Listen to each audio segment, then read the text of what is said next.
बीता 2 दशक सरकार के उन दावों से भरा हुआ है जो फुस साबित हुए। साल 2003 में अटल सरकार का इंडिया शाइनिंग इस कड़ी का पहला कैंपेन था जो नाकाम साबित हुआ।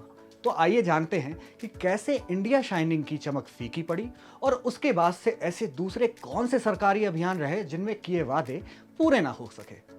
तो पहले आइए गौर करते हैं इंडिया शाइनिंग पर। साल 2004 में इंडिया शाइनिंग अभियान से कांग्रेस इतनी डरी कि चुनाव आयोग से इसे रोकने की सिफारिश कर डाली। चुनाव आयोग ने इंडिया शाइनिंग का इस्तेमाल बैन कर दिया। उस समय पाकिस्तान के खिलाफ भारत की जीत में तो ये नारा काम आया, लेकिन अटल सरकार के लिए नहीं। जनता ने ये नारा देने वाली सरकार का साथ नहीं दिया।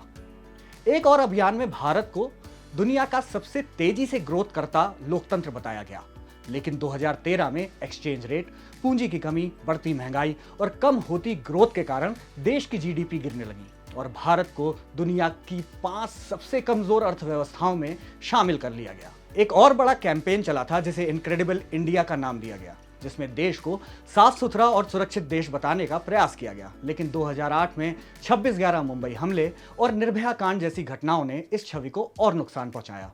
इसी तरह विदेशी निवेश को लेकर काफी बात हुई, लेकिन जीडीपी के मुकाबले निवेश लंबे समय से 28% पर ही स्थिर है और पिछले 5 सालों में इसमें कोई बढ़ोतरी नहीं हुई है। फरवरी में कहा जा रहा था कि भारत ने कोरोना को हरा दिया, अर्थव्यवस्था पटरी पर आ गई, लेकिन कोरोना की दूसरी लहर ने वी शेप रिकवरी के शोर को शांत कर दिया। मोदी सरकार के सत्ता में आने के बाद भारत के बड़ी वैश्विक शक्ति और विश्व गुरु बनने की बातें दोहराई गईं, लेकिन फिलहाल भारत की स्थिति थर्ड वर्ल्ड जैसी ही बनी हुई है। वैक्सीन मैत्री अभियान के तहत दुनिया भर में वैक्सीन की सप्लाई करने वाले भारत को ही अब ऑक्सीजन की किल्लत का सामना करना पड़ रहा है।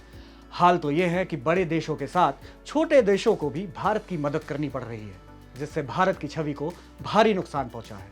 कोरोना के दूसरी लहर को लेकर तैयारियां राष्ट्रीय स्तर पर नहीं हुई। एक अंग्रेजी अखबार में लिखे एक लेख में अजीत रानाडे लिखते हैं, आपदा के समय अहंकार के बजाय विनम्रता ज्यादा अच्छे नतीजे लाती है, बल्कि इसे तब भी बनाए रखना चाहिए जब भारत वास्तव में बहुत अच्छा कर रहा हो। इसी तरह की दूसरी दिलचस्प खबरों के लिए जुड़े रहिए दैनिक भास्कर ऐप के साथ।